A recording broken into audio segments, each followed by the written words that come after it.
tinanong ng marami at maging ng LTO kung pagkakatiwalaan natin sila na sila mag-iimbestiga ng patas dito.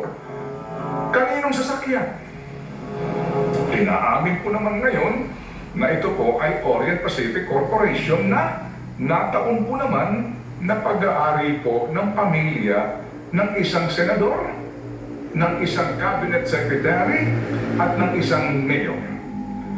Na ang apelyido po ay Gatchalian. Kumpanya nga na pag-aari po ang nakarehistro, hango po sa mga reports din, at sa amin din po sa saliksik, tatay niya, William Gatchalian, at Kenneth Gatchalian, na kanyang kapatid na yung tumatakbong kongresista diyan sa Venezuela. Gumagamit po ng 7-plate na peke.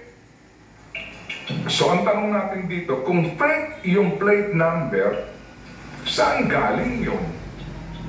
Saan binili yun? Saan pinagawa yun? Sino ang nag-utos na iyon ay ikabit doon sa SUV na pag-aari po ng pamilya ni Senator Gatchalian?